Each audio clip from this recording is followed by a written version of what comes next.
الحمد لله الذي سبحت له السماوات وأملاكها وسبحت له النجوم وأفلاكها وسبحت له الأنهار وأسماكها وسبحت له الأرض وسكانها وسبحت له البحار وحيتانها وإن من شيء إلا يسبح بحمده ولكن لا تفقهون تسبيحه وأشهد أن لا إله إلا الله وحده لا ند له ولا مثيل له ولا كفء له ولا شبيه له وأشهد أن سيدنا ونبينا محمدا عبده ورسوله أرسله ربه رحمة للعالمين وحجة على العباد أجمعين.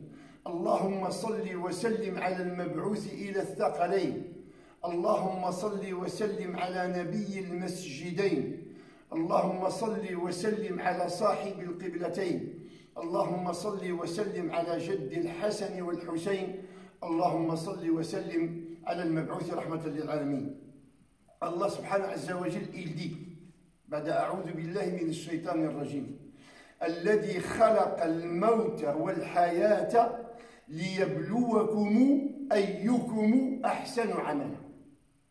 Celui qui a créé la mort et la vie pour vous éprouver qui fera le bien de celui qui va faire le mal. Cette vie est une épreuve qui commence dès la naissance et qui continue jusqu'à la mort. Allah subhanahu azza wa jal, dans ce bas monde, il nous éprouve par le mal et par le bien. Allah il dit dans Al-Qur'an, وَنَبْلُوكُمْ بِالشَّرِّ وَالْخَيْرِ فِتْنَةً. Donc Allah, il peut nous éprouver par le bien, comme il l'a fait avec Qaroun. Allah il nous dit, Inna Qarouna kana min qawmi Moussa fabagha alayhim.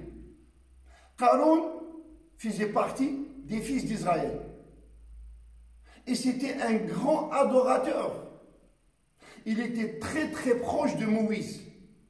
C'était parmi les rares gens qui connaissaient la Torah en entier. Et il montrait aux gens beaucoup de piété. Il était très très respecté. Mais il était pauvre. Allah subhanahu azza wa jal l'a éprouvé par quoi? Par la richesse. Quelque chose de bien. Il l'a éprouvé par la richesse. Il a dit, je suis croyant. Allah il l'éprouve. C'est Allah qui dit, Alif Lam Mim, أحسب الناس أن يتركوا أن يقولوا آمنا وهم لا يفتنون. Est-ce que les gens ils ont cru qu'ils vont dire on est croyant ou bien on est musulman et on ne va pas les éprouver? وَلَقَدْ فَتَنَّا الَّذِينَ مِنْ قَبْلِهِمْ. On a éprouvé ceux qui les ont précédés. فَلَا يَعْلَمَنَّ اللَّهُ الَّذِينَ صَدَقُوا وَلَا يَعْلَمَنَّ الْكَاذِبِينَ. Jusqu'à ce que Allah saura c'est qui est véridique et c'est qui est menteur. Allah il saura celui qui est sincère de celui qui est hypocrite. Donc Allah il l'a éprouvé avec la richesse. Allah il nous dit وَآتَيْنَاهُ مِنَ الْكُنُوزِ مَا إِنَّ مَفَاتِحَهُ لَتَنُوءُ بِالْعُصْبَةِ وَالْقُوَّةِ. On lui a donné des trésors que rien que les clés, ils disent que ces clés étaient en plastique. Rien que les clés étaient plus lourdes à porter pour des hommes, pour un groupe d'hommes qui était très très fort. Et là, quand Allah il l'a enrichi, il a montré son vrai visage. Il a jeté la Torah. Il a tourné le dos à la religion. Il est devenu arrogant. Il a renié celui qui l'a enrichi, au point où il est devenu l'un des pires ennemis de Moïse. Allah, qu'est-ce qu'il lui a fait? Il l'a englouti dans la terre. La terre s'est ouverte et l'a absorbé, lui, son château, ses richesses, tout ce qu'il avait. Et il peut aussi nous tester, nous éprouver par la maladie, comme le coronavirus. il peut nous éprouver par la faim. Les gens, ils ont peur qu'il n'y aurait plus rien dans les grands magasins. Il peut nous éprouver par la disparition de nos récoltes, de nos biens, comme il l'a fait avec Ayoub. Ayoub, Allah lui a donné de toutes les richesses, les bétails, l'or, tout. Il lui a donné des enfants. Et il était en bonne santé. Et c'est quelqu'un qui remercie énormément Allah subhanahu wa ta'ala. Il adorait Allah énormément. Il était très généreux. Au point où il était considéré par les anges comme le plus grand adorateur sur terre. Et les anges, ils parlaient de lui. Bon, l'histoire, elle est longue. Allah subhanahu wa ta'ala, il a fait disparaître ses richesses. Imaginez quelqu'un qui était un milliardaire. D'un seul coup, il n'a rien, même pas un bout de pain pour mettre sous la dent. Et il est resté stable. Il adorait Allah subhanahu wa ta'ala avec une patience inimaginable. Allah, il lui a repris ses enfants. Il lui est resté rien du tout. Il est resté le même. Et puis Allah, il lui a donné la maladie dans son corps. Tout son corps, il est tombé malade. Sauf sa langue et son cœur. Tout le reste, il est malade. Ce n'est pas un petit corona. Tout son corps, il était malade. Il n'est pas resté 2 mois, 3 mois. D'après Ibn Hajar al-Asqalani, il est resté 13 ans malade. 13 ans. 13 ans malade. Et il a accepté la prédestinée d'Allah. Il y en a qui ont dit 18 ans. Imaginez quelqu'un qui est resté malade, soit 13, soit 18 ans. Admettons 5 ans, 3 ans. C'est énorme. Et pourtant, il est resté croyant. Il a accepté ce que Allah a voulu de lui. Et à la fin, il lui a suffi une seule parole. Il n'a même pas demandé à Allah la guérison. Tout ce qu'il a dit, Inni messani ad-durru wa anta arhamur rahim. Oh mon Seigneur, j'ai été touché par la maladie et c'est toi le grand miséricordieux. Allah, qu'est-ce qu'il lui dit sur place? Urkud bi rijlik, gratte avec ton talon. Hada mughtasalun baridun wa sharab. Une source va surgir de la terre, bois et lave-toi. Quand il a bu et il s'est lavé, il est devenu jeune. Au point où, quand sa femme elle est venue, elle l'a vu, lui a dit, mon fils, vous n'avez pas vu un vieux qui était malade ici? Il lui a dit, c'est moi. Ça, c'est les gens qui acceptent la prédestinée d'Allah subhanahu wa ta'ala. Et c'est le prix du paradis, mes frères et sœurs. Le paradis, ce n'est pas avec quelques prières ou bien quelques jeûnes. Allah, il dit, Am hasibtumu an tadkhulu al-jannata wa lamma yatikum mathalu alladhina khalu min qablikum massatuhum al-ba'sa'u wad-dharra'u wa zulzilu hatta yaqulu dans la récitation de Warsh et dans la récitation de Hafs حتى يقول الرسول والذين آمنوا معه متى نصر الله ألا إن نصر الله قريب. Vous avez cru que vous allez rentrer au paradis sans que Allah va vous éprouver par la maladie et par la famine et par toutes les souffrances qui ont vu les gens qui vous ont précédés? Il peut aussi, mes frères et sœurs, nous éprouver par la mort de quelqu'un qui nous est très cher, par la mort d'un proche comme maintenant, ceux qui sont morts par le coronavirus.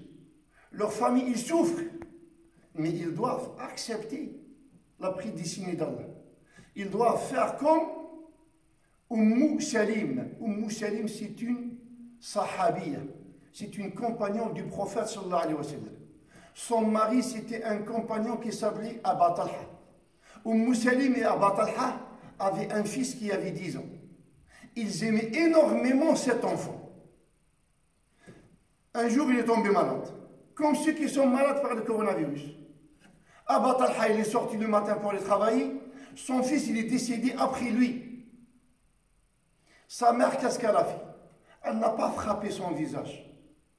Elle n'a pas tiré ses cheveux. Elle n'a pas déchiré ses habits. Tout ce qu'elle a fait, elle l'a mis dans son lit et elle l'a couvert. Quand il est venu son mari qui aimait énormément son fils, elle lui a dit, où l'enfant? Sa femme, elle lui a dit, laqad sakan. Il est calme.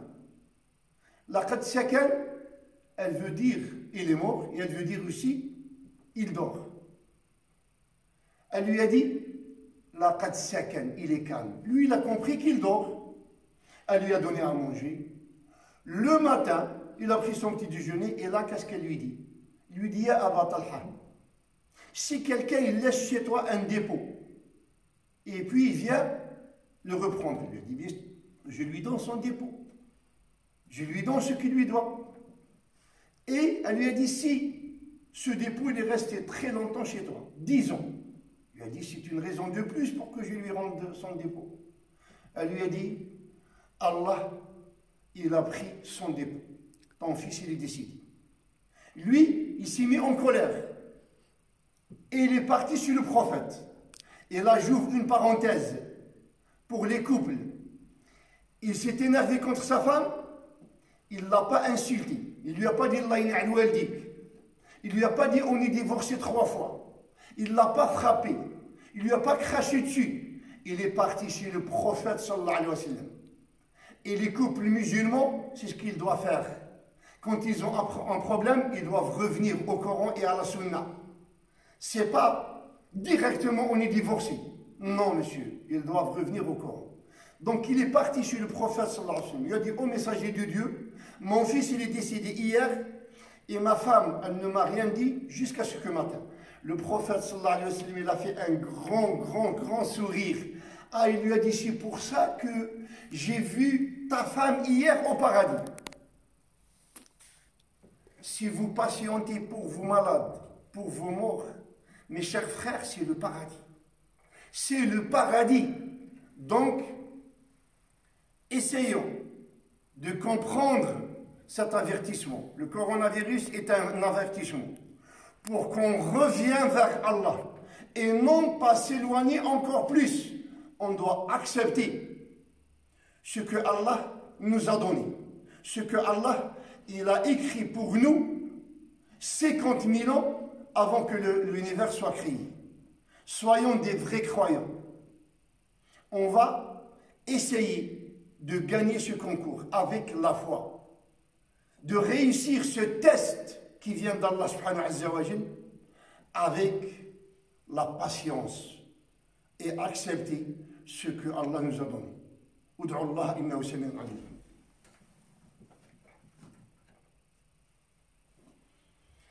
الحمد لله والصلاة والسلام على خير خلق الله سيدنا محمد وعلى آله وصحبه ومن والاه. اللهم ارحم كل من شهد لك بالوحدانية ولنبيك بالرسالة ومات على ذلك. اللهم ارحم موتانا وموتى المسلمين أجمعين. اللهم اغفر لهم وارحمهم وتجاوز عن سيئاتهم. اللهم من كان منهم محسنا فزد في إحسانه ومن كان منهم مسيئا فتجاوز عن سيئاته. اللهم جازهم بالحسنة إحسانا وبالسيئات عفوا وغفرانا حتى يكونوا في قبورهم من المطمئنين ويوم يقوم الأشهاد من الآمنين برحمتك يا أرحم الراحمين. اللهم اغفر وارحم وتجاوز عما تعلم. اللهم اجعل قبورهم روضة من رياض الجنة ولا تجعلها عليهم يا ربنا حفرة من حفر النيران. اللهم لا تحرمنا أجرهم. اللهم لا تفتنا بعدهم. اللهم لا تقبض أرواحنا وأرواح المؤمنين والمؤمنات إلا وأنت راض عنا وعنهم يا رب العالمين. اللهم اهدنا واهد بنا واجعلنا هداة مهديين يا رب العالمين. اللهم انفع إخواننا وأخواتنا بهذه الكلمة واجعلها يا رب خالصة لوجهك الكريم. آمين. والصلاة والسلام على خير الأولين سيدنا محمد وعلى آله وصحبه والتابعين ومن استنى بسنته واتبع هداه واقتفى أثره إلى يوم الدين. وآخر دعوانا أن الحمد لله رب العالمين. الله يحفظكم جميعا، والسلام عليكم ورحمة الله وبركاته.